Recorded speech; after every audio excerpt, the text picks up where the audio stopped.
ओम अज्ञानतिमिरान्धस्य ज्ञानाञ्जनशलाकयः चक्षुरुन्मिलितं येन तस्मै श्रीगुरुवे नमः। हरे कृष्णा। आज गीता श्रृंखला के 76वें सत्र में आप सभी भक्तों का हार्दिक स्वागत है। आज हम श्रीमद् भगवद गीता के दूसरे अध्याय के श्लोक क्रमांक 48 का अध्ययन करेंगे। श्लोक इस प्रकार है। योगस्थ गुरु कर्माणि संगम त्यक्त्वा धनंजय सिद्धया सिद्धयो समो भूत्वा समत्वम योगम उच्यते। अर्थात हे अर्जुन, जय अथवा पराजय की समस्त आसक्ति त्याग कर संभाव से अपना कर्म करो, ऐसी ममता योग कहलाती है। यहाँ पर भगवान श्री कृष्ण अर्जुन को एक पथ और ऊपर उठाते हुए संभाव से कर्म करने के लिए प्रेरित कर रहे हैं। जैसा कि हमने पिछले सत्र में आपको बताया कि इस भौतिक जगत के लोग श्री कृष्ण के इस वाक्य को कि कर्मण्योवाधिकारस्ते, मात्र कर्म ही पूजा है, कर्म को ही अपने जीवन का ध्येय बना लो, अपने कर्म को ही अपने जीवन का लक्ष्य बना लो। परंतु भगवान श्री कृष्ण आगे और क्या कहना चाह रहे हैं कि कर्म को किस प्रकार किया जाए ताकि आप उस कर्म के फल से मुक्त रहें। यहाँ पे भगवान श्री कृष्ण अर्जुन को इस आगे और ज्ञान देते हुए कहते हैं कि संभाव से कर्म करो, कर्म करने में किसी प्रकार की कोई आसक्ति मत रखो। जब आसक्ति रहित होकर आप कर्म करेंगे तब आपको किसी प्रकार का कर्म बंधन नहीं लगेगा। तो आइए समझते हैं। भगवान यहाँ पर अर्जुन को योग में स्थित होकर कर्म करने के लिए कह रहे हैं। पिछले श्लोक में कहा कि कर्म करो और कर्म भी निस्वार्थ भाव से, परंतु यहाँ पर श्री कृष्ण कह रहे हैं कि तुम योग में स्थित होते हुए कर्म करो। योग का अर्थ क्या है?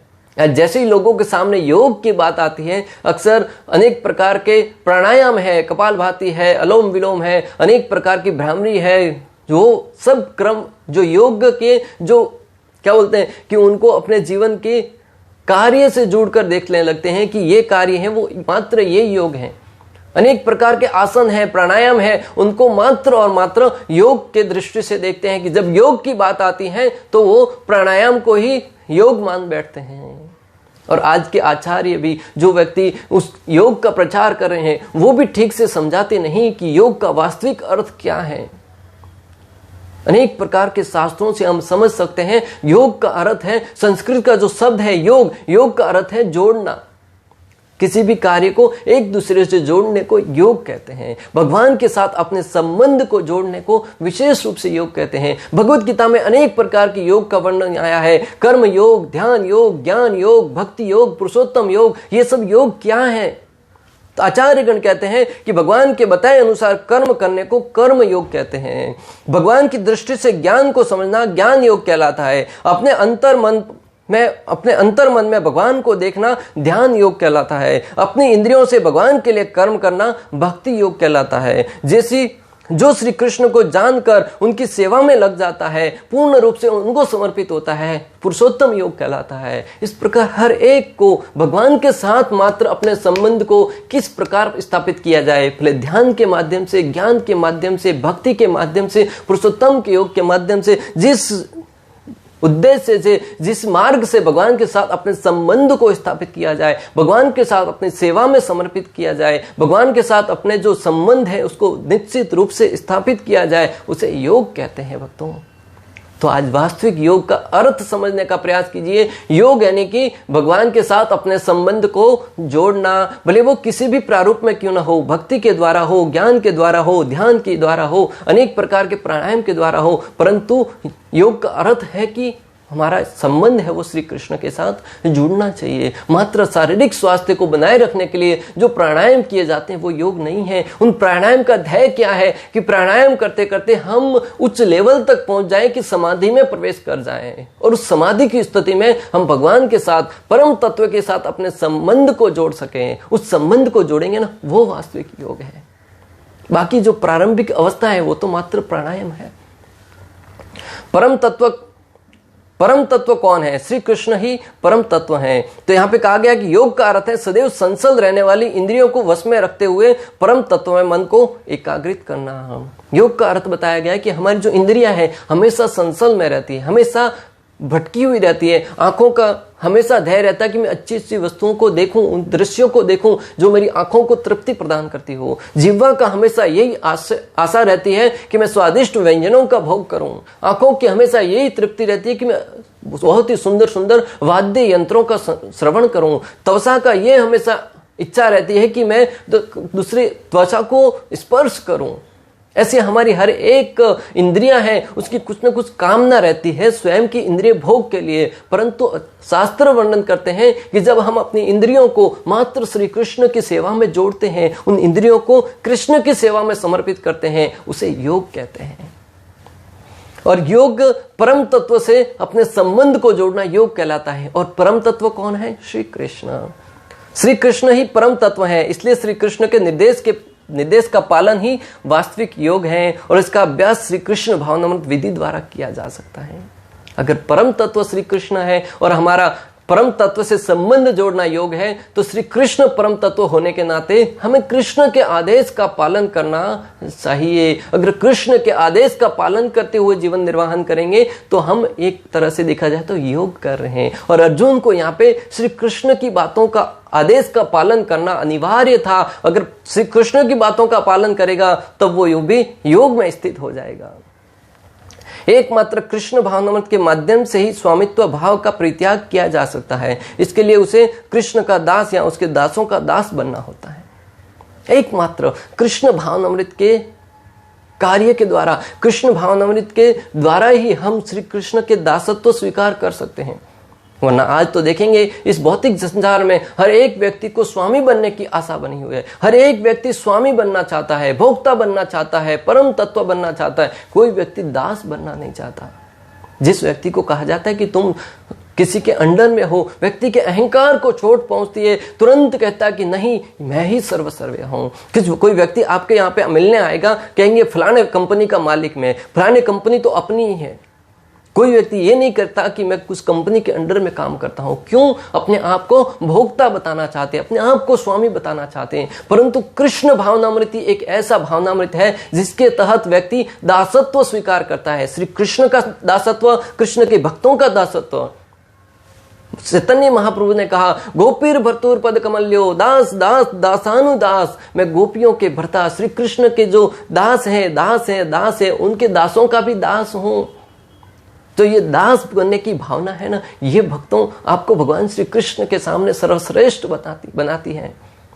एक बार परम पूज्य राधानाथ स्वामी महाराज का एक शिष्य था, उनका नाम उन्होंने रखा दारुक दास। दारुक दास किसका नाम है? श्री कृष्ण के सारथी का नाम है। श्री कृष्ण के सारथी के नाम से उसका नाम रखा दारुक दास। सुनने में थोड़ा अजीब और अटपटा लगता है कि दारू का दास, यानी कि दारू का दास। वो व्यक्ति बड़ा सोचता रहता था कि मेरा नाम दारू का दास क्यों रखा है। एक बार महाराज से पूछ लिया कि महाराज मेरा नाम दारू का दास क्यों रखा है, इसका अर्थ क्या है? तो महाराज ने बहुत ही सुंदर उत्तर देते हुए कहा कि आपका नाम दारू का दास है, ये महत्वपूर्ण नहीं है। मात्र महत्वपूर्ण क्या है? दास शब्द महत्वपूर्ण है। कोई भी नाम क्यों ना हो, सुबल गोविंद प्रभु, सुबल गोविंद दास, मोहन रूपा दास, अमोघ लीला दास, ये आगे का नाम है, वो भगवान का नाम है। और नाम महत्वपूर्ण क्या है? पीछे जो दास लगा है कि हम भगवान के दास हैं। इस धाम को ध्यान में रखते हुए हमेशा हमें चेतना में रहना है कि मैं कोई स्वामी नहीं हूं, मैं कृष्ण का दास हूं, कृष्ण के भक्तों का दास हूं। और इस भाव से जब प्रेरणा से भक्ति कार्य करेंगे, जीवन में हर कोई सेवा का कार्य करेंगे, तब भगवान उस सेवा को बहुत ही ध्यान से देखते हैं। और उस भाव से व्यक्ति जीवन में सर्वोच्च सफलता, आध्यात्मिक जीवन में सफलता प्राप्त करता है। कृष्ण भावनामृत में कर्म करने की यही एक विधि है जिससे योग में स्थित होकर कर्म किया जा सके। कृष्ण भावनामृत में जब तक आप दासत्व स्वीकार नहीं करेंगे, जब तक आप भक्तों का सेवक नहीं मानेंगे, तब तक आप भक्ति में आगे नहीं बढ़ पाएंगे। एक समय की बात भक्तों, परम पूज्य गौरांग प्रभु बहुत ही सुंदर ढंग से बताते हैं कि एक बार वो राधा गोपीनाथ मंदिर में सेवा कर रहे थे। वहां पे कोई भक्त आए, बड़े ऊंचे कुल से थे, बड़े धनवान व्यक्ति थे। बोले कि मुझे भी उसके अंदर धर्म का प्रचार करने का बहुत ही जज्बा था, बहुत ही अंदर शौर्य भरा हुआ था, उमंग भरी हुई थी, बहुत ही अंदर से आवेग था कि मैं धर्म का प्रचार करूंगा। और उनको धर्म का प्रचार करने के लिए इस्कॉन संस्था है वो बहुत ही उचित लगी कि वहां पे शास्त्रों के ठीक ठीक मापदंड के द्वारा शास्त्रों का प्रचार किया जाता है, किसी प्रकार का कोई मिलावट नहीं है। श्रील प्रभुपाद ने जो भी शास्त्र लिखे हैं पूर्ण रूप से सत्य के आधार पर लिखे हैं। भगवत गीता यथारूप जो शास्त्रों के द्वारा, आचार्यों के द्वारा ज्ञान प्रवाहित होते होते आ रहा है वही शास्त्रों में बताया गया है। किसी प्रकार का कोई मिलावट नहीं है, किसी साधु को भगवान बनाने का कोई वहां पे विधान नहीं है। मात्र और मात्र श्री कृष्ण को ही पूर्ण पुरुषोत्तम भगवान के रूप में बताया गया है। एक बार श्रील प्रभुपाद से किसी ने कहा कि प्रभुपाद जी, आपके शिष्य वो आपको भगवान मानने लगे हैं, क्या आप इतनी बड़ी संस्था को चला रहे हैं, आप भगवान हैं? तो प्रभुपाद जी ने अपने शिष्यों को बुलाकर उनसे कहा कि मैं भगवान नहीं हूं, मैं मात्र भगवान का दास हूं, जो भगवान का प्रचार करने के लिए, संदेश है उसको आप तक पहुंचाने के लिए आया हूं। जब वो पत्रकार ने भी वो वार्ता सुनी, बात सुनी कि श्रील प्रभुपाद अपने को भगवान नहीं बता रहे, लोग बहुत प्रभावित हो गए। आजकल व्यक्ति थोड़ा सा भी तपस्या कर लेता है, साधना कर लेता है, कुछ सिद्धियां प्राप्त कर लेता है, अपने आप को भगवान मानने लगता है, अपनी शक्ति से कुछ निर्माण करने का प्रयास करता है। परंतु धन्य है श्रील प्रभुपाद जो कहते हैं कि मैं भगवान का एकमात्र दास हूं, मैं भगवान नहीं हूं। जीव कभी भगवान नहीं हो सकता। जीव में और इसमें बहुत अंतर है। गुरु है वो जीव को भगवान तक ले जाने का कार्य करता है, परंतु गुरु भगवान नहीं हो सकता। उस व्यक्ति अंदर से उमंग लेकर आया था सेवा करने के भाव से। जैसे ही किचन में वहां पे मंदिर में प्रवेश किया, मंदिर का पहला नियम है कि पहले आप दासत्व स्वीकार करो, सेवा करने का भाव। डायरेक्ट अगर आपको ऊपर की पोजीशन मिल जाएगी ना, आप उसको हजम नहीं कर पाएंगे, स्वीकार नहीं कर पाएंगे। इसलिए पहले सेवा भाव में लगाया जाता है कि आप सेवा से अपने हृदय को शुद्ध कीजिए। जो अनेक जन्मों से, अनेक वर्षों से आपके अंदर अनेक प्रकार की कामनाएं भरी पड़ी हैं, भोग करने की, दूसरों के ऊपर आधिपत्य जमाने की, वो कामनाओं को सेवा के द्वारा धीरे धीरे समाप्त करने का। और जैसे ही हृदय शुद्ध होगा फिर आपको प्रचार कार्य में उतारने पड़ेगा। तो उसको सेवा में लगा दिया, किचन सेवा में लगा दिया, वहां पे रोटियां बनाने लगा, सब्जी बनाने लगा, अनेक प्रकार के प्रयास करने लगा। समय बीतता गया, अंदर ही अंदर वो शांत नहीं था, अंदर आक्रोशित होता था कि संस्था में आया था प्रचार करने की भावना से, परंतु यहाँ पे तो मुझे किचन में सेवा करने में लगा दिया। ये किस प्रकार का प्रचार है? ये जानते नहीं मैं कितना धनवान व्यक्ति हूँ, कितना प्रतिष्ठावान व्यक्ति हूँ। मैं यहाँ पे कथा करने के लिए आया था, लेक्चर देने के लिए आया था, कोई रोटियां बनाने के लिए नहीं आया था। कुछ समय के उपरांत उसके दिल में रहा नहीं गया, उसने कह ही दिया कि हे साधु, मैं यहाँ पे प्रचार करने के लिए आया हूँ, रोटियां बनाने के लिए नहीं आया हूँ। ये रोटियां तुमको मुबारक, मैं जा रहा हूँ। मंदिर छोड़ के चला गया। बहुत वर्षों के उपरांत जब गौरांग प्रभु किसी देश, किसी राज्य में जाकर वहां प्रोग्राम के लिए गए थे, तो वो व्यक्ति वहां पे मिला और गौरांग प्रभु से कहने लगा, महाराज जी, आपको ज्ञात है मैं आपके मंदिर में कुछ वर्षों पहले था, आपके साथ रोटियां बनाने का कार्य करता था। गौरांग प्रभु बोले, वाह, याद आ गया, क्यों, आपको कैसे भूल सकते हैं, आपने जो इतना वार्तालाप जो किया था। परंतु बोलेंगे आज आप क्या कर रहे हैं? तो वो गौरांग प्रभु को प्रणाम करते हुए कहते हैं कि भगवान की जो न्याय करने की प्रक्रिया है, भगवान की योजना है, उसके सामने भला कौन टिक पाएगा। उस दिन मंदिर में रोटियां बना रहा होता तो आज घर पे रोटियां नहीं बनानी पड़ती। गौरांग प्रभु ने कहा कि इसका अभिप्राय क्या है? तब कहते हैं कि जब मैं यहाँ से गया, घर पे जाके कुछ वर्षों के उपरांत मेरी शादी हो गई और शादी के तुरंत बाद ही मेरी पत्नी का जो स्लिप डिस्क हो गया, वो कुछ बीमार हो गई, कमर में प्रॉब्लम हो गई और तब से वो घर का कार्य नहीं कर सकती और रोटियां बनाने का काम, घर का काम मुझे ही करना पड़ता है। भक्तों, मैं आपको जो बताना चाहता हूं, अगर आप श्री कृष्ण की सेवा में नहीं लगेंगे, ये न के न प्रकारेण, आपको सेवा तो वही करनी पड़ेगी, चाहे परिवार में हो, कहीं भी हो, परंतु अगर कृष्ण की सेवा में लग जाएंगे तो आपका कार्य है वो भक्ति रूप में माना जाएगा और आपकी इंद्रिय तृप्ति की जगह पे इंद्रिय तुष्टि के रूप में आपको परिवर्तित होता हुआ प्रतीत होगा। क्योंकि जब श्री कृष्ण प्रसन्न होते हैं तब जगत प्रसन्न होता है। कृष्णम तुष्टे जगत प्रसन्नम, जब कृष्ण प्रसन्न होते हैं तो जगत प्रसन्न हो जाता है। महाभारत का वाक्य भक्तों, जब श्री कृष्ण प्रसन्न हुए तब संपूर्ण जगत प्रसन्न हुआ। एक बार श्री कृष्ण, कथा से आप सब वाकिफ हैं, जब श्री कृष्ण पांडवों के पास गए, दुर्वासा मुनि दुर्योधन के कहने पर पांडवों के यहाँ भोजन करने के लिए वन में गए। वहां पे देखा कि सब लोग ने भोजन कर लिया है, परंतु द्रौपदी ने तुरंत अंत में श्री कृष्ण को याद किया और कृष्ण ने कहा कि चावल का एक दाना मुझे प्रदान कर दीजिए। श्री कृष्ण ने जैसे ही चावल का दाना स्वीकार किया, दुर्वासा मुनि और उनके शिष्य सब प्रसन्न हो गए, सब तुष्ट हो गए।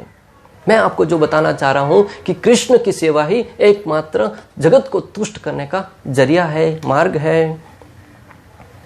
विष्णु पुराण में कहा गया है कि वर्णाश्रम धर्म का एकमात्र उद्देश्य विष्णु को प्रसन्न करना है। अर्जुन क्षत्रिय है, अतः वहां वर्णाश्रम धर्म का अनुयायी है। विष्णु पुराण में वर्णन आता है कि एकमात्र व्यक्ति का जीवन का उद्देश्य होना चाहिए कि वो श्री विष्णु की प्रसन्नता के लिए कार्य करे, और वर्णाश्रम पद्धति में अगर स्थापित होना है तो ये कार्य करना बहुत आवश्यक है। और वर्णाश्रम पद्धति में श्री विष्णु को अपने जीवन का उद्देश्य मानकर, अपने जीवन का सर्वोच्च लक्ष्य मानकर कार्य नहीं करेंगे तो वर्णाश्रम पद्धति से भटक जाएंगे। अर्जुन वर्णाश्रम पद्धति का हिस्सा होने के नाते, क्षत्रिय समाज से होने के नाते उसका कर्तव्य था कि वो श्री कृष्ण की बातों को जीवन में उतार कर कृष्ण के कहे अनुसार कर्म करें। सांसारिक नियम है कि लोग पहले अपनी तुष्टि करते हैं। सांसारिक लोगों का पहले ही मैंने बताया कि उनका नियम है कि उधार लाओ, कहीं से भी लाओ, अपने इंद्रियों का भोग करो। और आज हम देख भी रहे हैं कि संपूर्ण विश्व में लोग अनेक प्रकार के लोन लेकर, कर्ज लेकर मात्र और मात्र इंद्रिय तृप्ति में ही लगे हुए हैं। गधे की भांति मेहनत कर रहे हैं, लोन ले लेते हैं, ईएमआई भरते भरते जीवन में अनेक प्रकार की समस्याएं आती हैं, फिर भी उनको लगता है कि मैं जीवन में प्रसन्न हूं। यहां तक कि कुछ तो संस्थाएं भी ऐसी हैं जो कहते हैं कि उधार लाकर भी घी पियो, यानी कि उधार लाकर भी इंद्रिय भोग करते रहो, इंद्रिय भोग करते रहो। जब इंद्रिय भोग से तृप्त हो जाएंगे तब भगवान का साक्षात्कार होगा। अरे भक्तों, इंद्रिय तृप्त कभी नहीं हो सकती। जिस प्रकार अग्नि में ईंधन डालने से अग्नि और प्रज्वलित होगी, अग्नि शांत नहीं हो सकती, ठीक उसी प्रकार इंद्रिय भोग में जब तक आप इंद्रिय भोग और करते जाएंगे तब तक आपके भोग करने की भावना है, वासना है, वो बढ़ती जाएगी, धधकती जाएगी और एक ऐसा प्रचंड रूप ले लेगी कि आप उसी अग्नि में जलकर स्वाह हो जाएंगे, भस्म हो जाएंगे। इसलिए इस बात को सचेत होकर जान लीजिए कि इंद्रिय तृप्ति हमारे जीवन का उद्देश्य नहीं होना चाहिए, इंद्रिय तुष्टि हमारे जीवन का उद्देश्य नहीं होना चाहिए। हमारे जीवन का उद्देश्य एकमात्र होना चाहिए कि हम अपने जीवन में केंद्र में श्री कृष्ण को रखकर उस कृष्ण भावनामृत कार्य करें, तब जाके कृष्ण प्रसन्न होंगे। भक्तों, जब किसी परिवार में किसी व्यक्ति प्रधान परिवार होता है ना, तो परिवार में स्वतः झगड़े होने स्वाभाविक हो जाते हैं, क्योंकि परिवार में हर एक सदस्य को लगता है कि मैं इस परिवार का मुखिया हूं, मेरी तुष्टि के लिए कार्य होना चाहिए। जब किसी सदस्य की बात नहीं सुनी जाती तो कहता है कि मेरी तो कोई सुनता ही नहीं है। तब जीवन परिवार में कलह उत्पन्न होता है, क्योंकि हर एक व्यक्ति को लगता है कि मेरी प्रसन्नता के लिए कार्य होना चाहिए। ये सोचता है मेरी प्रसन्नता के लिए, ये मेरे प्रसन्नता के लिए सोचता है मेरी प्रसन्नता के लिए। जब परिवार में अलग अलग मत होते हैं, अलग अलग लोगों में विभक्त हो जाता है, तब परिवार में धीरे धीरे दरारें आने लगती हैं। परंतु भक्तों, मैं आपको जो बताने जा रहा हूं, अगर कृष्ण को जीवन का सर्वोच्च केंद्र मानकर, कृष्ण को केंद्र में रखकर आप कार्य करेंगे तो हर एक सदस्य का एक ही ध्येय होगा कि कृष्ण को प्रसन्न करना है। हर एक सदस्य का एक ही ध्येय होगा, कृष्ण की प्रसन्नता के लिए कार्य करना है। और कृष्ण की प्रसन्नता के लिए पूरा परिवार साथ में आकर मिलकर कार्य करेगा, भक्ति में कार्य करेगा, तब परिवार वो जुड़ता हुआ प्रतीत होगा। भक्तों, ये आप अपने जीवन में उतार कर कार्य कर कर देख सकते हैं कि कृष्ण को केंद्र में रखेंगे। श्रील प्रभुपाद ने भक्तों हमारे सामने प्रत्यक्ष को प्रमाण की आवश्यकता नहीं होती। जिस प्रकार सूर्य उदय होता है, किसी को बताना नहीं पड़ता कि सूर्य उदय हो रहा है, उसी प्रकार श्रील प्रभुपाद ने हमारे सामने करके दिखाया है। एक परिवार तो छोड़िए, एक राज्य तो छोड़िए, एक देश तो छोड़िए, संपूर्ण विश्व को एक डोरी में पिरोकर रख दिया है। क्यों? कृष्ण माध्यम है। जब कृष्ण केंद्र में है ना, तो संपूर्ण विश्व के, कोई काला है, कोई गोरा है, कोई भारतीय है, कोई अमेरिकन है, कोई ऑस्ट्रेलिया है, कोई पाकिस्तानी है, हर एक देश के, हर एक राज्य के, हर एक जाति के, हर एक वर्ण का व्यक्ति उस कृष्ण को केंद्र में रख के आज हम देख रहे हैं कि भक्ति के सर्वोच्च शिखर पर पहुंचा है। जब भी हम किसी मंदिर में जाते हैं तो अपने आप को वहां का परिवार का सदस्य मानते हुए प्रतीत होते हैं। इतना प्रेम, जितना प्रेम वहां पे मिलता है कृष्ण भक्ति में, उतना प्रेम तो अपने परिवार में भी नहीं मिलता। भक्तों, इसका एकमात्र कारण है कि वहां पे कृष्ण प्रधान है और अपने परिवार में व्यक्ति प्रधान है। तो अगर आप परिवार को भक्ति प्रधान बनाना चाहते हैं, परिवार को जोड़ना चाहते हैं, तो कृष्ण को केंद्र में लाकर कार्य कीजिएगा। शास्त्र कहते हैं कि अपने को तुष्ट न करके कृष्ण को तुष्ट करना है, अतः कृष्ण को तुष्ट किए बिना कोई वर्णाश्रम धर्म का पालन नहीं कर सकता। शास्त्र कहते हैं कि अपने को तुष्ट न करके श्री कृष्ण को तुष्ट करने का कार्य करना है, और कृष्ण को प्रसन्न करने का जब कार्य करेंगे ना, तब हम जीवन में वास्तविक मायने में सुखी रह पाएंगे। और वही वर्णाश्रम पद्धति का एकमात्र ध्येय है। वर्णाश्रम पद्धति थी तब तक लोग हैं वो सुखी थे, शांति थे, रहते थे, अपने आप को सुरक्षित महसूस करते थे। परंतु आज देखिए, लोग स्वतंत्र तो हो गए, परंतु आए दिन हमेशा भय बना रहता है। कभी किसी का भय, कभी आयकर विभाग का भय, कभी बच्ची घर से जाती है, शाम को वापस लौटेगी कि नहीं, माता पिता हमेशा चिंतित रहते हैं। जब बच्ची स्वतः सुरक्षित आती है, तब विशेष रूप से वो अपने आप को सुरक्षित महसूस करते हैं। पहले जब वर्णाश्रम पद्धति थी, तब वहां पे किसी बहन बेटी के साथ कोई गलत व्यवहार नहीं होता था, क्योंकि उनको राजा के जो डर था, राजा के जो दंड देने का प्रावधान था, उसका भय बना रहता था। आज न्याय आते आते सैकड़ों वर्ष लग जाते हैं। किसी को तो न्याय मिलते मिलते उसकी मृत्यु के उपरांत न्याय मिलता है। देर से आया हुआ न्याय भी अन्याय के बराबर है भक्तों। जीवन में कोई नहीं मना करता कि धन कमाना नहीं चाहिए, धन कमाइए, लेकिन धन का उपयोग किस दिशा में कर रहे हैं। श्री कृष्ण को केंद्र में रखकर अगर धन का उपयोग करेंगे ना, तो वो धन है वो आपको लाभदायक होगा, आपके जीवन में उन्नति लाएगा। भक्तों, धन कमाना कोई बुरी बात नहीं है, पैसा कमाना बुरी बात नहीं है। पैसा मात्र आपके गुणों में वृद्धि करेगा भक्तों, पैसे आपके मात्र गुणों में वृद्धि करेगा। अगर आप दयालु हैं तो आपके दया भाव में वृद्धि करेगा। अगर आप दानी हैं तो आपके दान देने की प्रवृत्ति में वृद्धि करेगा। आप दूसरों के ऊपर अगर दान देने की इच्छा से धन कमाएंगे तो आपके उसमें और वृद्धि होगी। अगर आप परोपकार की भावना रखते हैं तो धन आपके परोपकार में वृद्धि करेगा। अगर आप कंजूस हैं तो आपकी कंजूसी में वृद्धि करेगा।